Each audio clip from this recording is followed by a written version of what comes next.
السلام عليكم ورحمة الله وبركاته. أعوذ بالله من الشيطان الرجيم. بسم الله الرحمن الرحيم.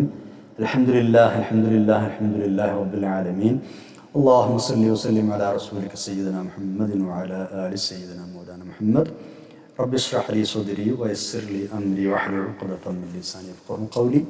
أعوذ بكلمات الله التامة من كل شيطان وهامة ومن كل عين لامة ولا حول ولا قوة إلا بالله العلي العظيم. ബഹുമാനരായ മുഅ്മിനീങ്ങളെ, മുഅ്മിനാത്തുകളെ, പരിശുദ്ധ ഖുർആനിലെ 221 പേജാണ് ഇന്ന് റൈഹാൻ ഖുർആൻ ക്ലാസ്സിൽ നമുക്ക് പഠിക്കാനുള്ളത്. അല്ലാഹു തആല നമ്മുടെ ഈ ക്ലാസ് സാലിഹായ അമലായി ഖബൂൽ ചെയ്യട്ടെ. നമ്മൾ ദുആ ചെയ്യാൻ കടപ്പെട്ട എല്ലാ ആളുകൾക്കും, പ്രത്യേകിച്ച് നമ്മുടെ മാതാപിതാക്കൾ, ഉസ്താദന്മാർ, നമ്മുടെ ഈ ക്ലാസ് എടുക്കുമ്പോൾ റഫർ ചെയ്യുന്ന മുഫസ്സിരീങ്ങൾ, പണ്ഡിതന്മാർ, ഇത് കേൾക്കുന്നവർ, പഠിക്കുന്നവർ, ഇതിനുവേണ്ടി അധ്വാനിക്കുന്നവർ എല്ലാവർക്കും അല്ലാഹു തആല രണ്ട് ലോകത്തും ഖൈർ പ്രദാനം ചെയ്യട്ടെ. ആമീൻ യാ റബ്ബൽ ആലമീൻ. നമ്മുടെ ഇന്നത്തെ പേജിൻ്റെ പാരായണമാണ് ആദ്യം നിർവഹിക്കുന്നത്. ഇതിൽ നമ്മൾ പുതിയൊരു സൂറ ആരംഭിക്കുക കൂടിയാണ് ചെയ്യുന്നത്, സൂറത്ത് ഹൂദ്. അതുപോലെ സൂറത്ത് യൂനുസിലെ ഏതാനും ചില ആയത്തുകളും ബാക്കി സൂറത്ത് ഹൂദിലെ ആയത്തുകളുമാണ് ഇന്ന് നമുക്ക് പഠിക്കാനുള്ളത്. നമ്മൾ ആദ്യമായി പാരായണം നിർവഹിക്കാം. അഊദു ബില്ലാഹി മിനശ് ശൈത്വാനിർ റജീം. ബിസ്മില്ലാഹിർ റഹ്മാനിർ റഹീം.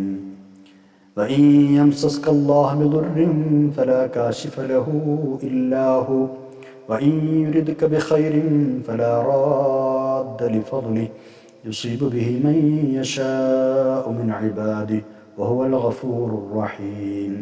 قل يا أيها الناس قد جاءكم الحق من ربكم فمن اهتدى فإنما يهتدي لنفسه ومن ضل فإنما يضل عليها وما أنا عليكم بوكيل.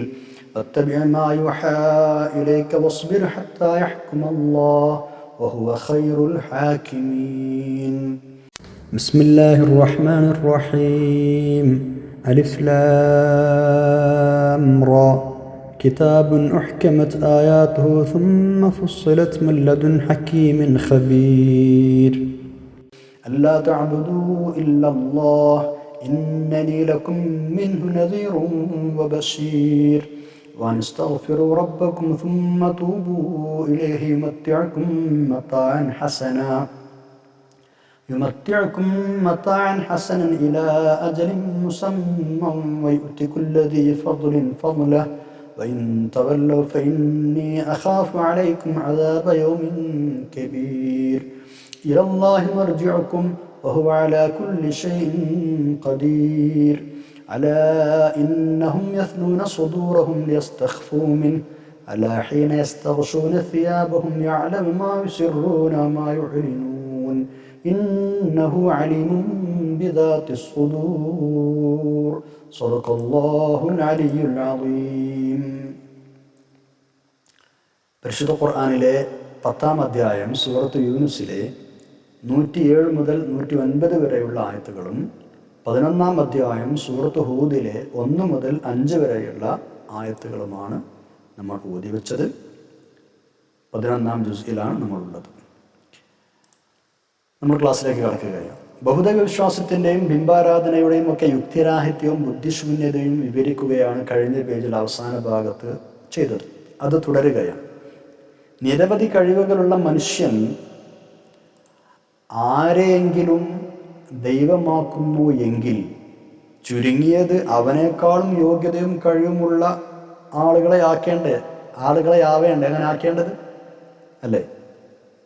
നിരവധി കഴിവുകളും ബുദ്ധിയും വിശേഷബുദ്ധിയൊക്കെയുള്ള മനുഷ്യന് വേറെ ആരെങ്കിലും ദൈവമാക്കുകയാണെങ്കിൽ അവനേക്കാളും യോഗ്യതയും കഴിവും ആ ദൈവത്തിന് ഉണ്ടാവണ്ടേ? പക്ഷെ ഇവിടെ എന്താ സംഭവിക്കുന്നത്? ദൈവത്തെ ഉണ്ടാക്കുന്നത് തന്നെ മനുഷ്യനാണ്. കല്ലോ മണ്ണോ ലോഹമോ എടുത്ത് ഈ ആരാധ്യനെ ഉണ്ടാക്കുകയാണ്. ആരാധകൻ സ്രഷ്ടാവും ആരാധ്യൻ സൃഷ്ടിയുമായി തീരുന്ന ഈ വിരോധാഭാസം ചെറിയ ബുദ്ധി കൊണ്ട് ചിന്തിച്ചാൽ മനസ്സിലാവൂലേ? എന്ന് മാത്രമല്ല, ഈ ആരാധകന് എന്തെങ്കിലും ഗുണം ചെയ്യാൻ ഈ ദൈവത്തിന് കഴിയുമോ? അതുമില്ല. ഇനിയും ചിന്തിച്ചു നോക്കൂ. സർവശക്തനായ അള്ളാഹു ഈ ബിംബാരാധകന് വല്ല നന്മയോ തിന്മയോ ചെയ്യാൻ ഉദ്ദേശിച്ചാൽ അത് തടയാൻ പ്രപഞ്ചത്തിൽ വേറെ ആർക്കും കഴിയൂ? അതുമില്ല. ഇപ്പം എല്ലാം അള്ളാഹുവിൻ്റെ ഇംഗിതമനുസരിച്ചാണ് നടക്കുന്നത്. ഇതൊന്നും ചിന്തിക്കാതെ മനസ്സിലാക്കാതെ ബിംബാരാധനയിൽ തന്നെ മുഴുകുന്നത് ബുദ്ധിശൂന്യതയല്ലേ എന്നാണ് അള്ളാഹു തആല ചോദിക്കുന്നത്. നോക്കൂ 107-ാമത്തെ ആയത്ത്. ബിസ്മില്ലാഹിർ റഹ്മാനിർ റഹീം വഇൻ യംസസ്കല്ലാഹു ബിദുർരിൻ ഫലാ കാശിഫ ലഹു ഇല്ലാ ഹു വഇൻ യുരിദ്ക ബിഖൈറിൻ ഫലാ റാദ്ദ ലിഫദ്ലിഹി യുസീബു ബിഹി മൻ യശാഉ മിൻ ഇബാദിഹി വഹുവൽ ഗഫൂറുർ റഹീം. വഇൻ യംസസ്കല്ലാഹു അള്ളാഹു താങ്കൾക്ക് വരുത്തുകയാണെങ്കിൽ, ബിദുർരിൻ വല്ല വിപത്തും വരുത്തുകയാണെങ്കിൽ, ഫലാ കാശിഫ ലഹു അതിനെ നീക്കിക്കളയാൻ കഴിയില്ല, ആരുമില്ല, ഇല്ലാഹു അള്ളാഹു അല്ലാതെ. അള്ളാഹു താങ്കൾക്ക് വല്ല വിപത്തും വരുത്തുകയാണെങ്കിൽ അത് നീക്കിക്കളയാൻ അവനൊഴികെ മറ്റാരും ഇല്ല തന്നെ. കാശിഫ് എന്ന് പറഞ്ഞാൽ ആ വിപത്ത് നീക്കുന്ന ആളെന്നർത്ഥം. ഇനി വൈൻ യുരിദ്ക ബിഖൈരിൻ, അങ്ങേക്കെന്തെങ്കിലും നന്മയാണ് അള്ളാഹു ഉദ്ദേശിക്കുന്നതെങ്കിൽ, ഫലാ റാദ്ദ തടുക്കുന്നവനാരുമില്ല, തട്ടിമാറ്റാനും ഒരാളുമില്ല, ലിഫദ്ലിഹി അള്ളാഹുവിൻ്റെ ഫദ്ല്, അള്ളാഹു തരുന്ന ഫദ്ല് തട്ടിമാറ്റാൻ ഒരാളുമില്ല. യുസീബു ബിഹി മൻ യശാഉ അള്ളാഹു ഉദ്ദേശിക്കുന്നവർക്ക് അവൻ അത് നൽകും, എന്ന് പറഞ്ഞാൽ അവൻ്റെ അനുഗ്രഹം നൽകും. മിൻ ഇബാദിഹി അവൻ്റെ അടിമകളിൽ നിന്ന് അവൻ ഉദ്ദേശിക്കുന്നവർക്ക് ആ അനുഗ്രഹം നൽകും. വഹുവ അവൻ അൽ ഗഫൂറു ധാരാളം പൊറുക്കുന്നവനാണ്, അർ റഹീമു കരുണാമയനുമാണ്. ലാത്ത്, ഉസ്സ, മനാത്ത് ഇങ്ങനെ വിവിധ ബിംബങ്ങൾ ആരാധിച്ചിരുന്ന മക്കയിലെ ബഹുദൈവ വിശ്വാസികൾ നബി സല്ലല്ലാഹു അലൈഹി വസല്ലം തങ്ങളെ ഭീഷണിപ്പെടുത്തുമായിരുന്നു. ഒരിക്കൽ വന്നിട്ട് പറഞ്ഞു, നീ പരദൈവങ്ങളെയും ബിംബങ്ങളെയും ഒക്കെ അനിഷ്ടപ്പെടുത്തിയാൽ, ഞങ്ങളെ ദൈവങ്ങളെക്കുറിച്ച് നീ വല്ലതും പറഞ്ഞാൽ ആ ദൈവങ്ങളുടെ ശാപവും കുരുത്തക്കേടുമൊക്കെ നിനക്ക് കേൾക്കും, അപകടങ്ങൾ സംഭവിക്കും നിനക്ക്. അപ്പോഴാണ് ഈ ആയത്തിറങ്ങിയത്. എന്താണ്? അപ്പോഴാണ് 107 ആയത്തിറങ്ങിയത്. അതായത് ബുദ്ധിയുള്ള മനുഷ്യന് നിഷ്പ്രയാസം മനസ്സിലാക്കാവുന്നൊരു ലളിത സത്യമാണ് ഇവിടെ പറഞ്ഞത്. ഒരു ഈച്ചയെപ്പോലും മാട്ടാൻ കഴിയാത്ത ബിംബങ്ങൾക്ക്, കല്ലും ലോഹവും മണ്ണും മറ്റൊക്കെ ആയ നിർജീവമായ വസ്തുക്കൾക്ക് എന്തെങ്കിലും ദ്രോഹമോ ഉപകാരമോ ചെയ്യാൻ കഴിയുമോ? എന്നിട്ട് ആ ബിംബങ്ങളെ വെച്ചിട്ടാണ് നബി സല്ലല്ലാഹു അലൈഹി വസല്ലം ഭീഷണിപ്പെടുത്തുന്നത്. ഞങ്ങളെ ബിംബങ്ങൾക്ക് വല്ലതും പറഞ്ഞാൽ നിനക്ക് ബിംബങ്ങളെ ഭാഗത്ത് നിന്ന് വിപത്ത് കേൾക്കും, അങ്ങനെ ഉണ്ടാവില്ല എന്ന് അള്ളാഹു പറഞ്ഞത്. അത് എല്ലാവർക്കും മനസ്സിലാവുന്ന വിഷയമല്ലേ. 108 ആയത്ത് നോക്കൂ. സർവ്വലോക പരിപാലകനായ അള്ളാഹുവിനെ ആരാധിക്കുക എന്നത് മാത്രമാണ് തിരുനബി സല്ലല്ലാഹു അലൈഹി വസല്ലം ദീൻ. അള്ളാഹുവിനെ കൂടാ മുശ്രിക്കുകൾ ഇലാഹാക്കി വെക്കുന്ന വസ്തുക്കൾക്ക് ഒരു കഴിവും ആരാധകർക്ക് അർഹവുമില്ല എന്ന് നമ്മളിപ്പോൾ പറഞ്ഞു വെച്ചു. ഇതെല്ലാം വിവരിച്ചു തരുന്ന ഈ ഖുർആൻ സത്യസന്ധമാണ് എന്ന് പറയുകയാണ്. ഇനി പ്രപഞ്ച സൃഷ്ടാവായ അള്ളാഹുവിൽ നിന്നുള്ള സത്യസന്ദേശമാണ് ഈ ഖുർആൻ. അത് അനുസരിച്ച് ജീവിക്കണം നിങ്ങൾ. മനുഷ്യന് വേണ്ടി ലോകം സൃഷ്ടിച്ച് സംവിധാനിച്ച അള്ളാഹു ആ മനുഷ്യന് വേണ്ടി നൽകിയ ജീവിത വ്യവസ്ഥിതി ഭരണഘടനയാണ് പരിശുദ്ധമായ ദിവ്യഗ്രന്ഥം. അതല്ലാത്ത വേറെ എവിടെയെങ്കിലും ആരെങ്കിലും സന്മാർഗം അന്വേഷിക്കുന്നുണ്ടോ അവൻ ദുർമാർഗത്തിലാണ്, എത്തുക. ഒരു ഹദീസിൽ അങ്ങനെ തന്നെയുണ്ട് അല്ലേ. വിശുദ്ധ ഖുർആൻ അംഗീകരിച്ച് ജീവിക്കാൻ തയ്യാറുള്ള ആളുകൾ ആരാണോ അവർ ജയിക്കും. അത് അവഗണിച്ച ആളുകളോ അവർ സ്വന്തത്തിനു തന്നെ നാശം വരുത്തി വെക്കുകയാണ്. ഖുർആൻ സ്വീകരിച്ചാൽ അതിൻ്റെ നേട്ടം സ്വീകരിച്ച ആൾക്കാണ്, സ്വീകരിക്കാതിരുന്നാലോ ഇതിന് കോട്ടവും അവന് തന്നെയാണ്. ബുദ്ധിയുള്ള ആളുകൾ ഇത് മനസ്സിലാക്കണം എന്നാണ് അല്ലാഹു തആല പറയുന്നത്. അല്ലാതെ മാലോകരായ എല്ലാ ആൾക്കാരെയും നിർബന്ധിച്ചിട്ട് സത്യത്തിൻ്റെ മതത്തിൽ ചേർക്കാൻ ആർക്കും കഴിയുമോ? നബി സല്ലല്ലാഹു അലൈഹി വസല്ലം കഴിയുമോ? അതിൻ്റെ ഉത്തരവാദിത്വമില്ല. തങ്ങൾക്ക് അതിൻ്റെ ഉത്തരവാദിത്തമില്ല. അങ്ങനെ ഉത്തരവാദിത്വമില്ല എന്ന് നബി അങ്ങ് പ്രഖ്യാപിച്ചേക്കൂ. നബി സല്ലല്ലാഹു അലൈഹി വസല്ലം അള്ളാഹുവിൻ്റെ സന്ദേശവാഹകൻ മാത്രമാണ്. അല്ലാതെ അവരുടെ കാര്യങ്ങളെല്ലാം അവരെ കൊണ്ട് നടത്തിക്കാൻ ഉത്തരവാദിത്വമൊന്നും തങ്ങൾക്കില്ല. 108 ആയത്ത്. ബിസ്മില്ലാഹിർ റഹ്മാനിർ റഹീം. ഖുൽ യാ അയ്യുഹന്നാസു ഖദ് ജാഅകുമുൽ ഹഖ്ഖു മിർ റബ്ബിക്കും ഫമൻ ഇഹ്തദാ ഫഇന്നമാ യഹ്തദീ ലിനഫ്സിഹി വമൻ ضل ഫഇന്നമാ യضില്ലു അലൈഹാ വമാ അന അലൈക്കും ബിവകീൽ. ഖുൽ നബി അങ്ങ് പ്രഖ്യാപിക്കണം, യാ അയ്യുഹന്നാസ് ജനങ്ങളെ, ഖദ് ജാഅകുമുൽ ഹഖ് നിങ്ങൾക്ക് അല്ലാഹുവിൽ നിന്നുള്ള സത്യം ഇതാ വന്നെത്തിയിരിക്കുന്നു. മിർ റബ്ബിക്കും നിങ്ങളുടെ റബ്ബിൻ്റെ ഭാഗത്തു നിന്നുള്ള സത്യം ഇതാ വന്നെത്തിയിരിക്കുന്നു. അതുകൊണ്ട് ഫമൻ ഇഹ്തദാ ആരെങ്കിലും സന്മാർഗപ്രാപ്തനാകുന്നുവെങ്കിൽ ഫഇന്നമാ യഹ്തദീ ലിനഫ്സിഹി അവന് വേണ്ടി തന്നെയാണ്, സ്വന്തത്തിന് വേണ്ടി തന്നെയാണത് അങ്ങനെ സന്മാർഗപ്രാപ്തനാകുന്നത്. ഇനി വമൻ ضل ആരെങ്കിലും ദുർമാർഗിയാകുന്നുവോ ഫഇന്നമാ യضില്ലു അലൈഹാ ആ മാർഗഭ്രംശം അവന് മാത്രമാണ് പ്രതികൂലമായി ഭവിക്കുന്നത്. ഫഇന്നമാ യضില്ലു അലൈഹാ അവൻ്റെ സ്വന്തത്തിന് തന്നെയാണ് ആ മാർഗഭ്രംശം പ്രതികൂലമായി ഭവിക്കുക. വമാ അന അലൈക്കും ബിവകീൽ ഞാൻ നിങ്ങളുടെ മേൽ ഭരമേൽപ്പിക്കപ്പെട്ടവനൊന്നുമല്ല, നിങ്ങളെ വക്കീലെന്നുള്ള ഞങ്ങളെല്ലാ കാര്യം നോക്കിയെടുത്ത ആളെന്നുള്ള ഞാൻ കാര്യം പറഞ്ഞുള്ള ഉത്തരവാദിത്തം എനിക്കുള്ളൂ. 109 ആയത്തിലേക്ക് കടക്കാം. ഈ സൂറയിലെ അവസാനത്തെ ആയത്താണ്, സൂറത്ത് യൂനുസിലെ അവസാനത്തെ ആയത്താണ്. ഈ പരിശുദ്ധ ഖുർആനിലൂടെ നൽകപ്പെടുന്ന സന്ദേശങ്ങൾ പിൻപറ്റി ജീവിക്കണം എന്നാണ് അല്ലാഹു തആല പറയുന്നത്. ആ മാർഗത്തിൽ നേരിടേണ്ടി വരുന്ന വിഷയങ്ങൾ ക്ഷമയോടെ ക്ഷമിക്കുകയും തരണം ചെയ്യുകയും വേണം. അങ്ങനെ ഒരു ഉപദേശമാണ് അവസാനമായി നൽകുന്നത്. തിരുനബി സല്ലല്ലാഹു അലൈഹി വസല്ലം തങ്ങൾക്കും സത്യനിഷേധികൾക്കും ഇടയിൽ അല്ലാഹു തആല ഒരു തീരുമാനം പറയുന്നത് വരെ ഈ നിലപാട് തുടരണം എന്നാണ് പറയുന്നത്. ബിസ്മില്ലാഹിർ റഹ്മാനിർ റഹീം. വത്തബിഅ മാ യുഹാ ഇലൈക വസ്ബിർ ഹത്താ യഹ്കുമല്ലാഹു വഹുവ ഖൈറുൽ ഹാകിമീൻ. വത്തബിഅ, നബിയെ അങ്ങ് അനുധാവനം ചെയ്യണം, പിൻപറ്റണം. മാ യുഹാ ഇലൈക, അങ്ങേക്ക് നൽകുന്ന ദിവ്യ ബോധനങ്ങൾ, വഹി അങ്ങ് പിൻപറ്റണം. വസ്ബിർ, അങ്ങ് ക്ഷമിക്കുകയും വേണം. ഹത്താ യഹ്കുമല്ലാഹു, അല്ലാഹു വിധി കൽപ്പിക്കുന്നത് വരെ എന്ന് പറഞ്ഞാൽ ഒരു ഖണ്ഡിതമായ തീരുമാനം ഉണ്ടാക്കുന്നത് വരെ അങ്ങ് ക്ഷമിക്കണം. വഹുവ ഖൈറുൽ ഹാകിമീൻ, അല്ലാഹു വിധി കൽപ്പിക്കുന്നവരിൽ ഏറ്റവും ഉത്തമനാണ്. ഈ സത്യനിഷേധികളിൽ നിന്നുണ്ടാകുന്ന ഏത് സ്വൈരക്കേടും അക്രമങ്ങളും തൽക്കാലം നിങ്ങൾ ക്ഷമിക്കണം. താമസിയാതെ അല്ലാഹു തആല അവരെ സംബന്ധിച്ച് വേണ്ട തീരുമാനവും നടപടിയും നിയമവും ഒക്കെ പറയാൻ പോകുന്നുണ്ട്. അതോടെ അവരുടെ ഭാഗത്തു നിന്നുള്ള ബുദ്ധിമുട്ടുകൾ അവസാനിക്കും എന്ന് നബി സല്ലല്ലാഹു അലൈഹി വസല്ലം തങ്ങളോടും സത്യവിശ്വാസികളോടും പറഞ്ഞ് സമാധാനിപ്പിച്ചുകൊണ്ട് ഈ സൂറത്ത് അല്ലാഹു തആല അവസാനിപ്പിക്കുകയാണ്. സത്യത്തിൽ അങ്ങനെ തന്നെ നടന്നല്ലോ അല്ലേ? ആദ്യഘട്ടങ്ങളിലൊക്കെ എല്ലാ പ്രയാസങ്ങളും നേരിടുന്ന മുസ്ലിങ്ങൾക്ക് പിന്നീട് അവരെ പ്രതിരോധിക്കാൻ അല്ലാഹു തആല അനുമതി നൽകി. അതൊക്കെയാണ് തീരുമാനം എന്ന് പറഞ്ഞത്. നിങ്ങൾക്ക് അവരോട് പ്രതിരോധ സമരത്തിന് ഇറങ്ങാം, അവരോട് അതിനു വേണ്ടി യുദ്ധം ചെയ്യാം. അങ്ങനെ അതിനൊക്കെ അനുമതി നൽകി അവരിറങ്ങി. അങ്ങനെ കാലക്രമേണ പരിശുദ്ധ ഇസ്ലാമും മുസ്ലിമും ഒക്കെ ജയിച്ചതും ചരിത്രത്തിൻ്റെ ഭാഗങ്ങളാണ്. ഇതോടെ നമ്മൾ സൂറത്ത് യൂനുസിൻ്റെ പഠനം തൽക്കാലം നിർത്തിവെക്കുന്നു. ഇൻഷാ അല്ലാഹ് ഇനി നമ്മൾ പുതിയൊരു സൂറത്തിലേക്ക് കടക്കുകയാണ്. സൂറത്ത് ഹൂദ്. മാഷാ അല്ലാഹ് പരിശുദ്ധ ഖുർആനിലെ 11-ാമത്തെ അധ്യായമാണ്. നമുക്ക് അധ്യായത്തിൻ്റെ ആമുഖത്തെക്കുറിച്ച് പറയാം.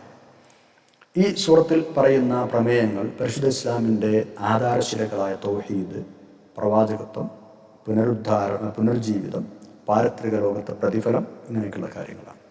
ഇത് മക്കിയായ സൂറകളാണ് അല്ലേ? മക്കിയായ സൂറയാണിത്. പൊതുവെ മക്കിയായ സൂറകളുടെ സ്വഭാവം ഇതാണ് എന്ന് നമ്മൾ മുമ്പൊക്കെ പറഞ്ഞിട്ടുണ്ട്, ചർച്ച ചെയ്തിട്ടുണ്ട്. ഈ സൂറത്ത് മക്കയിലാണ് അവതരിച്ചത് എന്നത് ഏകകണ്ഠമായ അഭിപ്രായമാണ്. ഇതിൽ 123 ആയത്തുകളാണുള്ളത്. 1911 പദങ്ങളാണുള്ളത്. 7011 അക്ഷരങ്ങളുമാണ് ഉള്ളത്. മഹാനായ ഹൂദ് നബി അലൈഹി ഇസ്ലാമിൻ്റെ ചരിത്രം പറയുന്നത് കൊണ്ടാണ് ഈ സൂറത്തിന് ഹൂദ് എന്ന് നാമകരണം ചെയ്തത്. 50 മുതൽ 60 വരെയുള്ള ആയത്തുകൾ ഹൂദ് നബി അലൈഹി ഇസ്ലാമിനെ കുറിച്ചും അവരുടെ സമൂഹത്തെക്കുറിച്ചും പറയുന്നതാണ്. ഈ സൂറത്തിൽ പറയുന്ന പല കാര്യങ്ങളും വളരെ ഗൗരവമേറിയത്. അതുകൊണ്ടാണ് നബി സല്ലല്ലാഹു അലൈഹി വസല്ലം തങ്ങൾ പറഞ്ഞത് ശയ്യബത്നി ഹൂദുൻ വഅഖവാതുഹാ, സൂറത്ത് ഹൂദും അതിൻ്റെ സഹോദരികളായ സൂറത്തുകളും എന്നെ നരപ്പിച്ചിരിക്കുന്നു.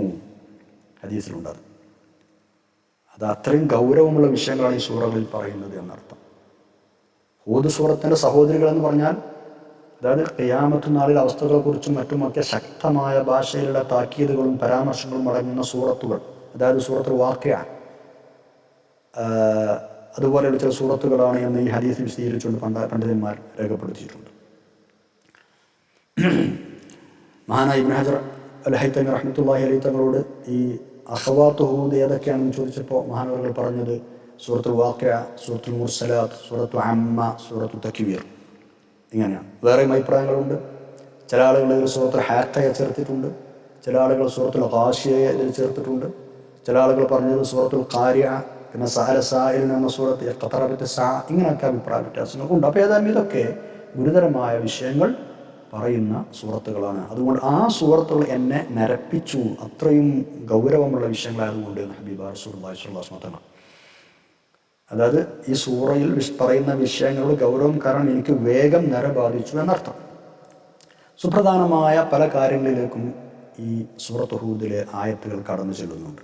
വിശുദ്ധ ഖുർആന്റെ സത്യസന്ധമായ നിലപാട്, അതിൻ്റെ അജയ്യത, അതിലേക്ക് വിരൽ ചൂണ്ടിയിട്ടാണ് സൂറത്ത് തുടങ്ങുന്നത്. സൃഷ്ടികളുടെ ഉള്ളും പുറവും ഒക്കെ ഒരുപോലെ അറിയുന്നവനാണ് അള്ളാഹു എന്നും എല്ലാ ജീവജാലങ്ങളുടെയും സംരക്ഷണം അവൻ്റെ ബാധ്യതയാണ് എന്നും വ്യക്തമാക്കുന്നുണ്ട്. അർശിൻ്റെ സൃഷ്ടിപ്പ്, സത്യനിഷേധികളുടെ വ്യത്യസ്ത അവസ്ഥകൾ, നബി സല്ലല്ലാഹു അലൈഹി വസല്ലം തങ്ങൾ ഖുർആൻ തുല്യമായത് കൊണ്ടുവരാൻ ലോകത്തെ വെല്ലുവിളിച്ചത്, ഭൗതികതയുടെ പിന്നാലെ പായുന്ന ആളുകൾ ആക്ഷേപിക്കുന്നത്, സത്യവും അസത്യവും തമ്മിലുള്ള അകൽച്ച, നിസ്കാരം നിലനിർത്തുന്നതിൻ്റെ പ്രാധാന്യം, ഇങ്ങനെ പല കാര്യങ്ങളും ഈ സൂറത്തിൻ്റെ പ്രമേയങ്ങളാണ്. അതുപോലെ തന്നെ കുറേ പ്രവാചകന്മാരുടെ ചരിത്രങ്ങളും അവർ സഹിച്ച ത്യാഗങ്ങളും ഈ സൂറയിൽ വിവരിക്കുന്നുമുണ്ട്. ഈ സൂറത്തിൻ്റെ മുമ്പ് കഴിഞ്ഞ സൂറത്ത് യൂനുസുമായി വലിയ കണക്ഷൻ, ബന്ധം ഈ സൂറത്തിനുണ്ട്.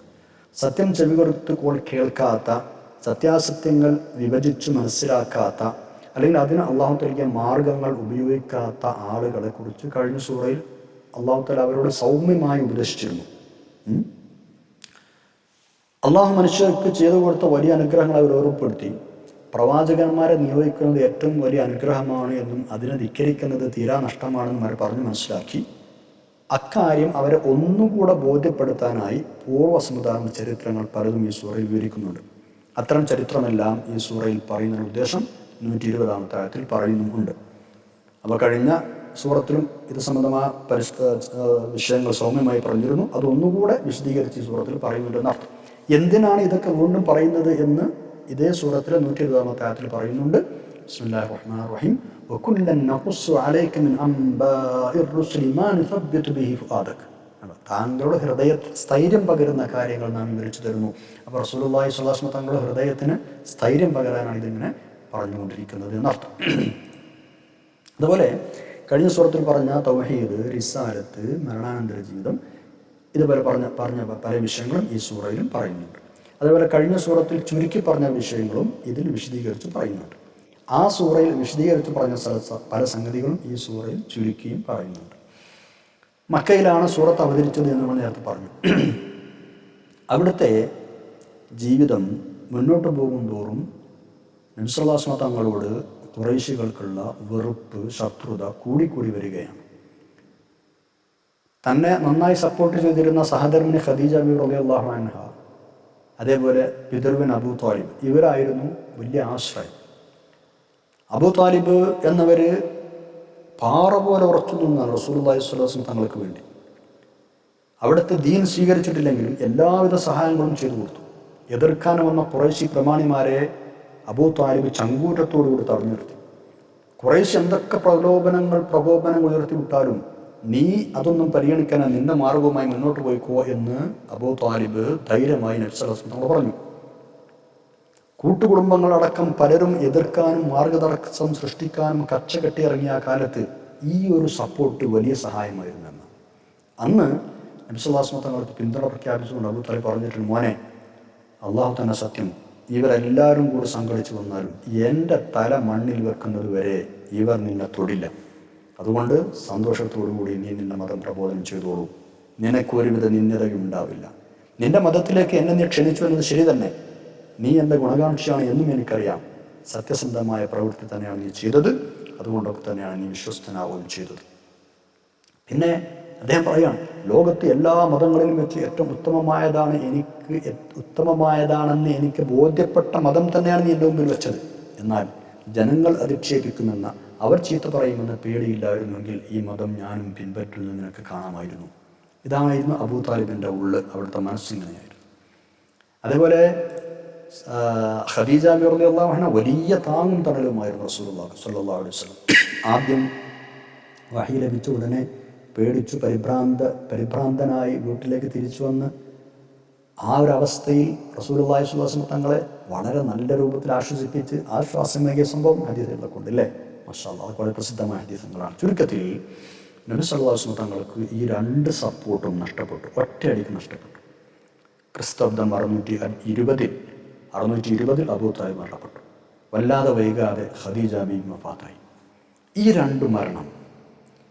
രണ്ട് മരണങ്ങൾക്കിടയിൽ 3 ദിവസത്തെ വിടവ് മാത്രമേ ഉണ്ടായിരുന്നുള്ളൂ എന്ന് ചില ചരിത്രകാരന്മാർ പറയുന്നുണ്ട്. അപ്പോൾ വല്ലാത്തൊരു ഷോക്കായിപ്പോയി ഈ 2 മരണങ്ങൾ. നബി സല്ലല്ലാഹു അലൈഹി വസല്ലം തങ്ങളുടെ പിന്നീടുള്ള ജീവിതത്തിൽ മുഴുവൻ ഈ 2 സംഭവങ്ങൾ ശോകം പടർത്തി എന്നാണ്. ഈ ഇയറിന് ആമുൽ ഹുസ്ൻ എന്നാണ് പറയുക. ഈ വർഷത്തിന് ആമുൽ ഹുസ്ൻ, ഇയർ ഓഫ് സോറോ, ദുഃഖത്തിൻ്റെ വർഷം, സന്താപവത്സരം എന്നൊക്കെയാണ് ചരിത്രത്തിൽ അറിയപ്പെടുന്നത്. വല്ലാത്ത സങ്കടമുള്ള വർഷം. ഈ 2 വഫാത്തുകളും നടന്ന ശേഷം പിന്നീട് ഖുറൈശികളുടെ സ്വഭാവം മാറി, അവരുടെ മട്ടു മാറി. മൃഗീയമായ പൈശാചികമായ ക്രൂര പീഡനങ്ങൾ, മർദ്ദന്മുറകൾ അഴിച്ചുവിടാൻ തുടങ്ങി. വല്ലാത്ത ദുഃഖം തളം കെട്ടി നിന്ന ഈ പശ്ചാത്തലത്തിലാണ് സൂറത്ത് ഹൂദ് അവതരിക്കുന്നത്. വളരെ ഉന്നതമായ കുടുംബത്തിൽ ജനിച്ച് 40 വയസ്സുവരെ അവരുടെ സ്നേഹാദരങ്ങൾ പിടിച്ചുപറ്റി ജീവിച്ച് വളർന്ന് സത്യത്തിൻ്റെ വഴി ആളുകൾക്ക് തുറന്നു കൊടുത്തപ്പോൾ അതങ്ങൾ പറയാൻ തുടങ്ങിയപ്പോൾ ഇത്രമാത്രം മൃഗീയമായ പീഡനങ്ങൾക്കിരയാക്കപ്പെട്ട റസൂലുള്ളാഹി സ്വല്ലല്ലാഹു അലൈഹി വസല്ലം തങ്ങൾ സ്വാഭാവികമായും വല്ലാതെ സങ്കടപ്പെട്ടു, മാനസികമായി അസ്വസ്ഥനായി. ഈ സാഹചര്യത്തിലാണ് മുൻകഴിഞ്ഞു പോയ പ്രവാചകന്മാരുടെ, മഹാന്മാരായ പ്രവാചകന്മാരുടെ ചരിത്രം ഈ സൂറയിൽ വിവരിച്ചുകൊണ്ട്, നബിയെ താങ്കൾ ഒറ്റക്കല്ല, താങ്കളുടെ മുമ്പും സല്ലല്ലാഹു അലൈഹി വസല്ലം പലരും ഇതേപോലെ പല പീഡനങ്ങൾക്കും ബുദ്ധിമുട്ടുകളും ഇരയായിട്ടുണ്ട് എന്ന് പറഞ്ഞ് സമാധാനിപ്പിക്കുന്നത്. ആദ്യം പറയുന്നത് മഹാനായ നൂഹ് നബി അലൈഹി ഇസ്ലാമിൻ്റെ ചരിത്രമാണ്. ഏറ്റവും കൂടുതൽ കാലം ജീവിച്ച പ്രവാചകവര്യരാണ്. മനുഷ്യരാശിയുടെ രണ്ടാം പിതാവാണ്. കാരണം തൂഫാൻ, അതായത് വലിയ പ്രളയമുണ്ടായി. ആ പ്രളയം കഴിഞ്ഞപ്പോൾ നൂഹ് നബി അലൈഹി ഇസ്ലാമിൻ്റെ കൂടെ നിന്ന ആളുകൾ മാത്രമാണ് ഈ ലോകത്ത് ബാക്കിയായത്. അതുകൊണ്ടാണ് മനുഷ്യരാശിയുടെ രണ്ടാം പിതാവ് എന്ന് പറയുന്നത്. ഏറ്റവും അധികം ബുദ്ധിമുട്ടുകളും പ്രയാസങ്ങളും കഷ്ടപ്പാടുകളും അനുഭവിച്ച ഒരു പ്രവാചകൻ മഹാനായ നൂഹ് നബി അലൈഹി ഇസ്ലാം തന്നെയാണ്. അതിനുശേഷം ഹൂദ് നബി അലൈഹി ഇസ്ലാമിൻ്റെ ചരിത്രം പറയുന്നുണ്ട്. ആദ് സമുദായത്തിൻ്റെ മാർഗദർശിയായ നേതാവായ ആളാണ് ഹൂദ് നബി അലൈഹി ഇസ്ലാം. വളരെ ശക്തരായിരുന്ന വീരപരാക്രമികളായിരുന്ന ആദ് സമുദായം അള്ളാഹുവിനെ ധിക്കരിച്ചു. അവരുടെ പ്രവാചകനായ ഹൂദ് നബി അലൈഹി ഇസ്ലാം ധിക്കരിച്ചു. ഫലമോ കാറ്റുകൊണ്ട് അവർ ഉന്മൂലനം ചെയ്യപ്പെട്ടു. അതിനുശേഷം സാലിഹ് നബി അലൈഹി ഇസ്ലാം, ലൂത്ത് നബി അലൈഹി ഇസ്ലാം, ഷുഐബ് നബി അലൈഹി ഇസ്ലാം, ഹാറൂൻ നബി അലൈഹി ഇസ്ലാം, ഈ മഹാന്മാരായ പ്രവാചകന്മാരുടെ ചരിത്രങ്ങൾ പറയുന്നുണ്ട്. അവരൊക്കെ സത്യത്തിൻ്റെ മാർഗത്തിൽ സഹിക്കേണ്ടി വന്ന കഷ്ടപ്പാടുകൾ വിവരിക്കുന്നുണ്ട്. അപ്പോൾ ഈ മഹാപുരുഷന്മാർ, ഈ പ്രവാചകന്മാരൊക്കെ താങ്കളുടേതുപോലെയുള്ള അവസ്ഥകൾ തന്നെ അഭിമുഖീകരിക്കാൻ വന്നവരാണ്. അതുകൊണ്ട് ഈ ആക്രമണങ്ങളിലോ മർദ്ദനങ്ങളിലോ താങ്കൾ പരിഭവിക്കേണ്ട എന്നൊക്കെ പറഞ്ഞ് ആശ്വസിപ്പിക്കുകയാണ്. ആ ചരിത്രങ്ങളൊക്കെ പറഞ്ഞ് അവസാനിപ്പിക്കുന്നത് ഇങ്ങനെയാണ്: അങ്ങയുടെ മനസ്സിന് സ്ഥൈര്യം നൽകാൻ, അങ്ങയുടെ മനസ്സിന് ഉറപ്പ് നൽകാൻ ഇതൊക്കെ നമ്മൾ വിവരിച്ചു തരികയാണ്. സന്മാർഗത്തിൻ്റെയും ദുർമാർഗത്തിൻ്റെയും ശരിയായ ഒരു കമ്പാരിസൺ, ഒരു താരതമ്യ പഠനവും ഈ സൂറയിലുണ്ട്. സത്യത്തിൻ്റെ വക്താക്കൾ കാഴ്ചയുള്ളവരാണെങ്കിൽ അസത്യത്തിൻ്റെ ആളുകൾ അന്ധന്മാരാണ്. കേൾവിയുള്ളവരോടാണ് സന്മാർഗനിഷ്ഠരെ ഉപമിക്കുന്നത് എങ്കിൽ ബധിരരായ ആളുകളോടാണ് ദുർമാർഗികളെ ഉപമിക്കുന്നത്. വിശ്വാസികൾ സത്യം കാണുകയും കേൾക്കുകയും ഒക്കെ ചെയ്യുന്നു. പക്ഷേ നിഷേധികൾ അന്ധരും ബധിരരുമായി കഴിയുകയാണ്. ഈ രണ്ട് വിഭാഗവും തുല്യമാകുമോ എന്നുള്ളത് ചോദിക്കുന്നുണ്ട്. ഇനി നമ്മൾ സൂറത്ത് പഠിക്കാൻ തുടങ്ങുകയാണ്. മക്കയിൽ മുശ്രിക്കുകളോട് നബി സല്ലല്ലാഹു അലൈഹി വസല്ലം തങ്ങൾ ചെയ്യുന്ന ചിന്തോദ്ദീപകമായ ഉപദേശങ്ങളും മാർഗദർശനങ്ങളും കൊണ്ടാണ് സൂറത്ത് ആരംഭിക്കുന്നത്.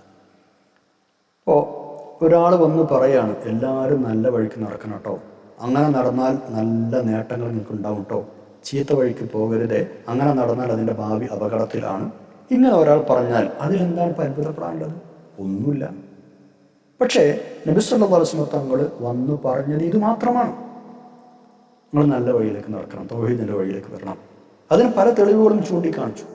ഇത് അള്ളാഹുവിൽ നിന്നുള്ള സന്ദേശം മൂലമാണ് ഞാനിതൊക്കെ പറയുന്നത് എന്നും അവരോട് പറഞ്ഞു. അള്ളാഹുവിലെ പ്രവാചകന്മാരെ അയക്കുക എന്നതൊരു പുതിയ സമ്പ്രദായമല്ല. നബി സല്ലല്ലാഹു അലൈഹി വസല്ലം തങ്ങൾക്ക് മുമ്പും പല നബിമാരും വന്നിട്ടുണ്ട്. മക്കക്കാർക്ക് അതൊക്കെ അറിയാം, അവർക്ക് തന്നെ നന്നായിട്ട് അറിയാം. എന്നിരിക്കെ നബി സല്ലല്ലാഹു അലൈഹി വസല്ലം തങ്ങൾക്ക് അള്ളാഹുവിലെ പ്രവാചകത്വം നൽകിയതിൽ ആശ്ചര്യപ്പെടുത്താൻ എന്താണുള്ളത്? അത്ഭുതപ്പെടാൻ എന്താണുള്ളത്? അതാണ് അള്ളാഹു തആല ചോദിക്കുന്നത്. വലിയ വശ്യശക്തിയുള്ള പരിശുദ്ധ ഖുർആൻ കേൾക്കുമ്പോൾ അവർ നബി സല്ലല്ലാഹു അലൈഹി വസല്ലം തങ്ങളിൽ ആകൃഷ്ടരാകും, ആശയക്കുഴപ്പത്തിലാവും. എന്നിട്ട് രക്ഷപ്പെടാൻ വേണ്ടി പലരും തട്ടിവിടും. നബി സല്ലല്ലാഹു അലൈഹി വസല്ലം വലിയ മാരണക്കാരനാണ്, വശീകരണക്കാരനാണ്, സാഹിറാണ് എന്നൊക്കെ പറയും. എന്നാൽ ആ പറയുന്നത് തീർത്തും അബദ്ധമാണ് എന്ന് അവർക്ക് തന്നെ അറിയാം. ഇമാം ഇബ്നു അബ്ബാസ് റളിയല്ലാഹു അൻഹു പറയുന്നുണ്ട്, നബി സല്ലല്ലാഹു അലൈഹി വസല്ലം തങ്ങൾ പ്രവാചകനായി നിയോഗിക്കപ്പെട്ടപ്പോൾ മക്ക മുശ്രിക്കുകൾക്ക് അത് പിടിച്ചില്ല. അവർ പറഞ്ഞു, ഒരു മനുഷ്യനെ ദൂതനായി അയക്കുക എന്ന അവസ്ഥയിൽ നിന്നൊക്കെ അല്ലാഹു തആല എത്രയോ പരിശുദ്ധനാണ്, വല്ല മലക്കിനെ അയച്ചുകൂടായിരുന്നോ? അബൂ താലിബിൻ്റെ ഈ യത്തീമിനെ അല്ലാതെ വേറെ ഒരു നബിയായി അയക്കാൻ അള്ളാഹുവിന് കിട്ടിയില്ലേ? അപ്പോഴാണ് ഇനി നമ്മൾ പഠിക്കുന്ന ആയത്തുകൾ അവതരിച്ചത്. ഇൻഷാ അല്ലാഹ് ആയത്തുകൾ നോക്കാം. ബിസ്മില്ലാഹിർ റഹ്മാനിർ റഹീം. ഈ പരിശുദ്ധമായ ഗ്രന്ഥം മഹത്തായൊരു ഗ്രന്ഥമാണ് എന്ന ആമുഖത്തോടു കൂടിയാണ് അള്ളാഹു തആല ആരംഭിക്കുന്നത്. ഇങ്ങനെ തുടങ്ങി അള്ളാഹു തആല പറയുന്ന വിഷയം എന്താണെന്നറിയോ? സുദൃഢമായ നല്ല കെട്ടുറപ്പുള്ള വാചകങ്ങളും ഘടനയും പ്രതിപാദന രീതിയും എല്ലാം ഉള്ളതാണ് ഈ ഗ്രന്ഥത്തിലെ സൂക്തങ്ങൾ. അതുപോലെ തന്നെ വിധിവിലക്കുകൾ, നിയമനിർദ്ദേശങ്ങൾ, ഉദാഹരണങ്ങൾ, ഉപമകൾ, ചരിത്ര സംഭവങ്ങൾ, തെളിവുകൾ, സന്തോഷ വാർത്തകൾ, താക്കീതുകൾ തുടങ്ങി പല കാര്യങ്ങളും ഈ ഗ്രന്ഥത്തിൽ സവിസ്തരം പ്രതിപാദിച്ചിട്ടുണ്ട്. അഗാധജ്ഞനും സൂക്ഷ്മജ്ഞനുമായ അള്ളാഹുവാണ് അത് അവതരിപ്പിച്ചിരിക്കുന്നത്. ഇങ്ങനെയാണ് പറഞ്ഞു തുടങ്ങുന്നത്. നോക്കാം. ബിസ്മില്ലാഹിർ റഹ്മാനിർ റഹീം. അലിഫ് ലാം റാ കിതാബുൻ ഉഹ്കിമത് ആയാതുഹു സുമ്മ ഫുസ്സിലത് മിൻ ലദുൻ ഹകീമിൻ ഖബീർ. അലിഫ് ലാം റാ. ഇത്തരം കേവലാക്ഷരങ്ങൾ കൊണ്ട് പരിശുദ്ധ ഖുർആനിലെ ചില സൂറത്തുകൾ ആരംഭിച്ചിട്ടുണ്ട്. അതിൻ്റെ വിശദവിവരങ്ങൾ നമ്മൾ പലപ്പോഴും മുമ്പ് പഠിച്ചിട്ടുണ്ട്.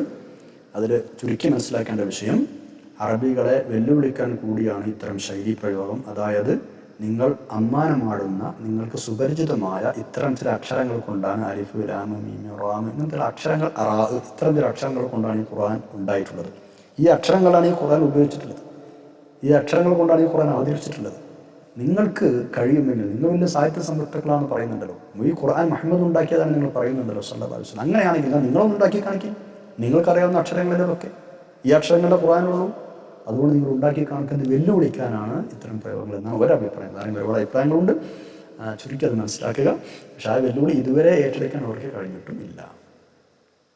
വഹ്കിമത്ത് ആയാത്തുഹു കിതാബുൻ വഹ്കിമത്ത് ആയാത്തുഹു, വാക്യങ്ങൾ ദൃഢീകരിക്കപ്പെട്ടത്. ഇതിൻ്റെ ഉദ്ദേശം ഖുർആനിലെ ഓരോ വാക്കും ഓരോ പദവും അതിനെ വെക്കേണ്ട സ്ഥാനത്ത് തന്നെയാണ് വെച്ചത്. അതിലൊരു കുറവുമില്ല, ഒരു തെറ്റുമില്ല, ഒരു ന്യൂനതയുമില്ല. അങ്ങനെ അത്ഭുതകരമായ വിധത്തിലാണ് പരിശുദ്ധ ഖുർആൻ്റെ പദാവലികൾ പരസ്പരം ബന്ധപ്പെട്ടിട്ടുള്ളത്. ഖുർആനെ കുറിച്ച് പഠിക്കുന്നവർക്ക് ശരിക്കും മനസ്സിലാവും.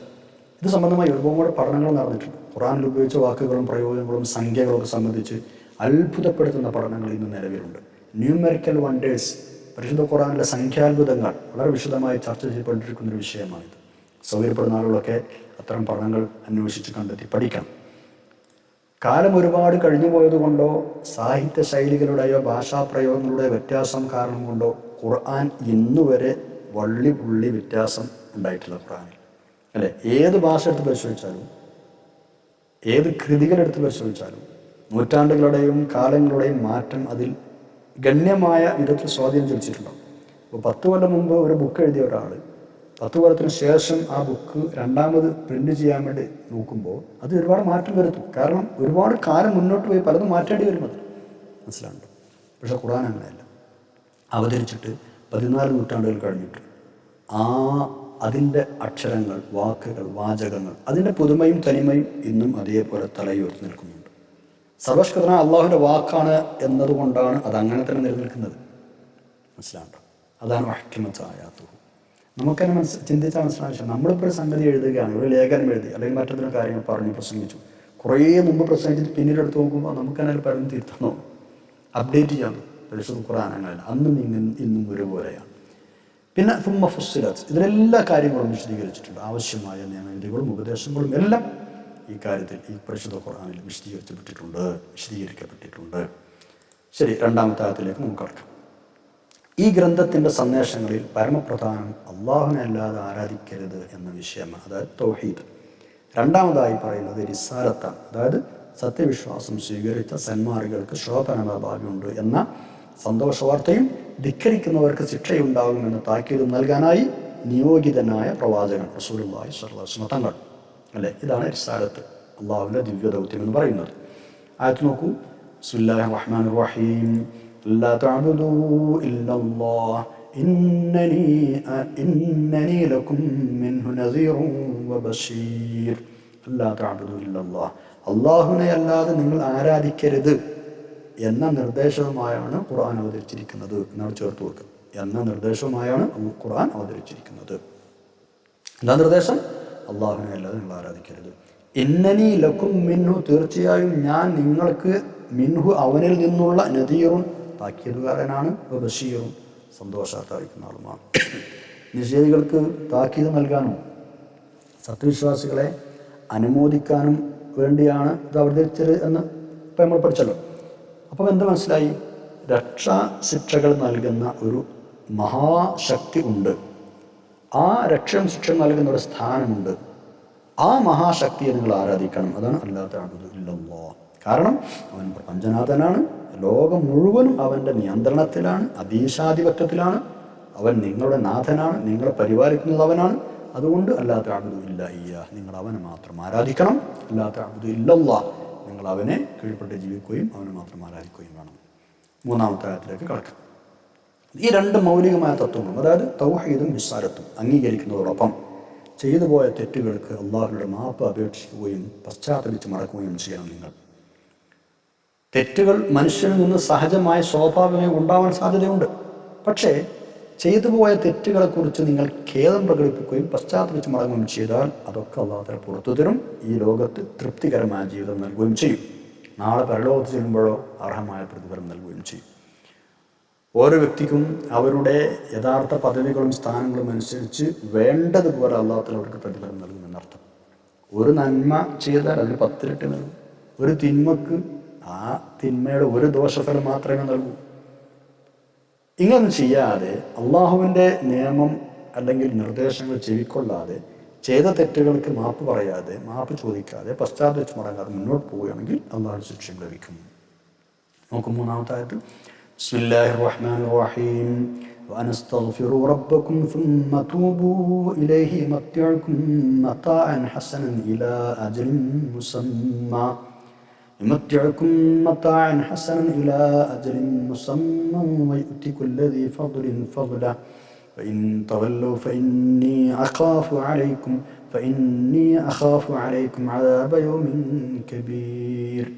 വനസ്തഗ്ഫിറൂ, നിങ്ങൾ ഖേദിച്ചു മടങ്ങണം, റബ്ബക്കും, നിങ്ങൾ റബ്ബിനോട്, സുമ്മ പിന്നീട്, തൂബൂ ഇലൈഹി, അള്ളാഹുലേക്ക് നിങ്ങൾ ഖേദിച്ചു മടങ്ങുകയും ചെയ്യണം. വനസ്തഗ്ഫിറൂ റബ്ബക്കും, നിങ്ങൾ നിങ്ങളുടെ റബ്ബിനോട് പശ്ചാത്തപിക്കണം, പൊറുക്കലിനെ തേടണം.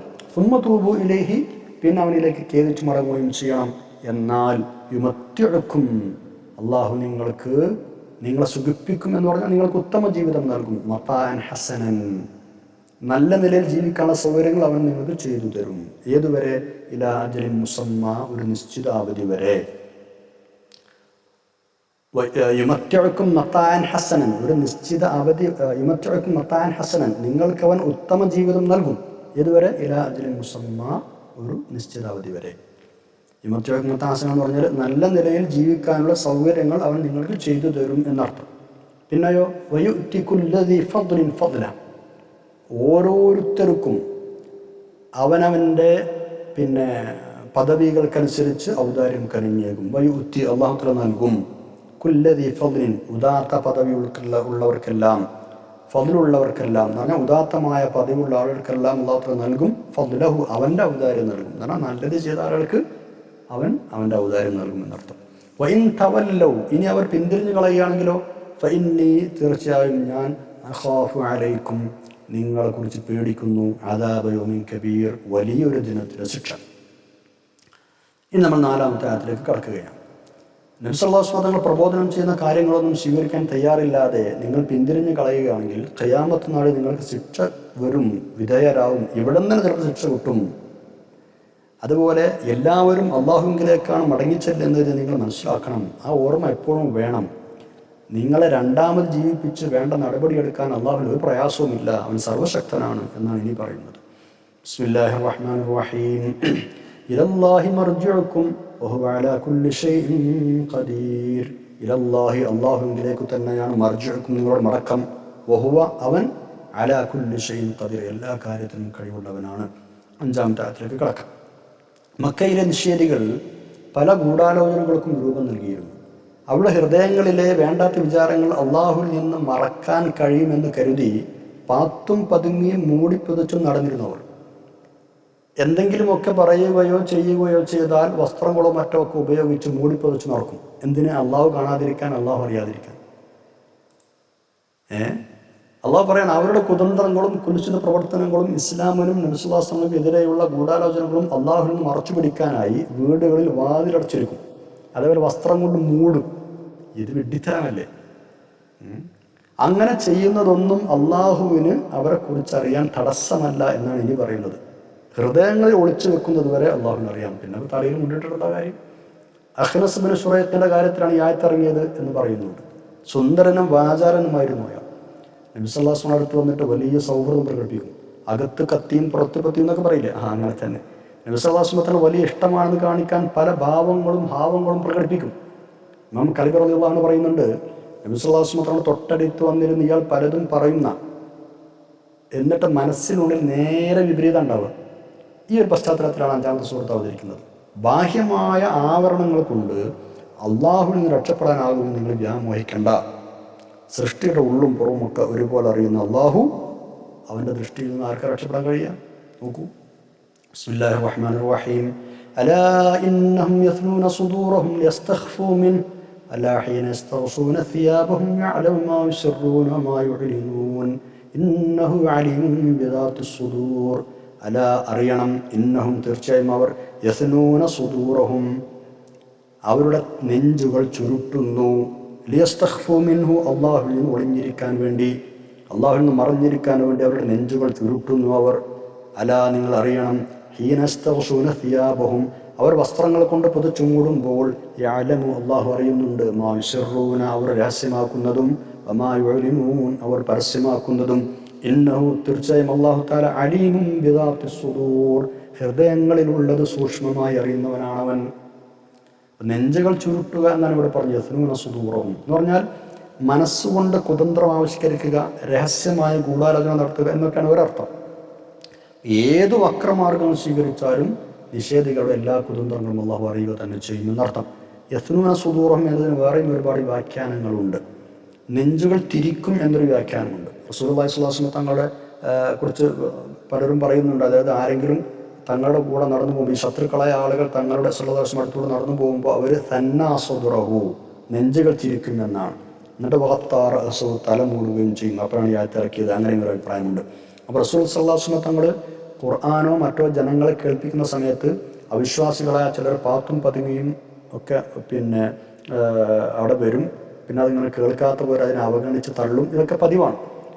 ഇതാണ് ഉദ്ദേശം എന്നൊരു അഭിപ്രായം. അപ്പം നിങ്ങളെ എങ്ങനെ സ്കൂട്ടായാലും, വിശ്വാസമായ മുന്നിൽ നിന്ന് സദസ്സിൽ നിങ്ങൾ എങ്ങനെ സ്കൂട്ടായാലും അതൊക്കെ അള്ളാഹു അറിയും. തല മുണ്ടിട്ട് അവിടെ നിന്ന് ഇറങ്ങിപ്പോയാലും അള്ളാഹു അറിയും. അതല്ല നേരത്തെ പറഞ്ഞതുപോലെ എന്ത് ഗൂഢാലോചന നടത്തിയാലും അതൊക്കെ അള്ളാഹു അറിയും. പല വ്യാഖ്യാനങ്ങളും ഈ പ്രയോഗത്തിനുണ്ട് എങ്കിലും എല്ലാം സൂചിപ്പിക്കുന്നത് അവരുടെ നിഷേധവും വെറുപ്പുമാണ് എന്നൊരു സംശയമില്ല, അല്ലേ? അവരോടുള്ള അള്ളാഹുവിൻ്റെ പ്രതിഷേധം, വെറുപ്പ്. സന്തോഷവും സ്നേഹവും തോന്നുമ്പോൾ മുഖവും നെഞ്ചും മുമ്പോട്ട് തിരിച്ച് അഭിമുഖീകരിക്കുകയാണ് ചെയ്യുക. പക്ഷേ ഇവരെ നെഞ്ച് തിരിച്ച് കളയാണ് ചെയ്യുക. അതാണ് നെഞ്ച് തിരിക്കുക എന്ന് പറഞ്ഞ ഉദ്ദേശം, അല്ലേ? ഒരാൾ സന്തോഷം ഉണ്ടാകുമ്പോൾ നേരെ നമ്മൾ നെഞ്ചൊക്കെ തിരിച്ച് മുഖം തിരിച്ച് നിൽക്കലയ്യ, മറ്റേ തെറ്റ് ആട്ടെ. ഏതായാലും നിങ്ങൾ എന്തൊക്കെ സൂത്രങ്ങൾ ഒപ്പിച്ചാലും നിങ്ങൾ രക്ഷപ്പെടാൻ പോകുന്നില്ല. നിങ്ങളെല്ലാ രഹസ്യങ്ങളും പരസ്യങ്ങളും അള്ളാഹു അറിയുന്നുണ്ട്. അത് രാത്രിയിലോ മറ്റോ വസ്ത്രം ഇട്ട് മൂടിപ്പതച്ചോ കിടക്കുമ്പോഴോ ഇരുട്ടിലോ എപ്പോഴാണെങ്കിലും അള്ളാഹു ദൃഷ്ടിയിൽ മറഞ്ഞു പോകുന്നില്ല. അവരുടെ ഹൃദയം ഒളിച്ചു വെച്ച വികാരങ്ങൾ വരെ അള്ളാഹുവിനറിയാം. ഇതാണ്, ഇത്രയുമാണ് ഇന്ന് നമുക്ക് പഠിക്കാനുള്ളത്. ഇൻഷാ അല്ലാഹ് ദുആ ചെയ്ത് പിരിയാം. അൽഹംദുലില്ലാഹി റബ്ബിൽ ആലമീൻ. അല്ലാഹുമ്മ സ്വല്ലി അലാ സയ്യിദിനാ മുഹമ്മദിൻ വഅലാ ആലി സയ്യിദിനാ മുഹമ്മദ്. അള്ളാഹു ഞങ്ങൾ പറഞ്ഞതും കേട്ടതും സ്വാലിഹായ സ്വീകരിക്കണം. അപ്പം ഞങ്ങൾ ഉള്ളും പുറം നന്നാക്കി തരണം. തമ്പുരാനെ ചെയ്ത തെറ്റുകളൊക്കെ മാപ്പാക്കണേ. അല്ലാഹ് മാതാപിതാക്കൾക്കും ഉസ്താദുമാർക്കും മുഫസ്സിരീങ്ങൾക്കും ക്ലാസ് കേൾക്കുന്നവർക്കും പുറത്തു കൊടുക്കണം. തമ്പുരാനെ ദുആ കൊണ്ട് വസിയത്തിലൂടെ എല്ലാ ഉദ്ദേശവും നിറവേറ്റി തരണം. اللهم اجعل جمعنا هذا جمعا مرحوما وتفرقنا من بعده تفرقا معصوما. ربنا آتنا في الدنيا حسنة وفي الآخرة حسنة وقنا عذاب النار. ربنا تقبل منا إنك أنت السميع العليم وتب علينا إنك أنت التواب الرحيم. آمين برحمتك يا أرحم الراحمين.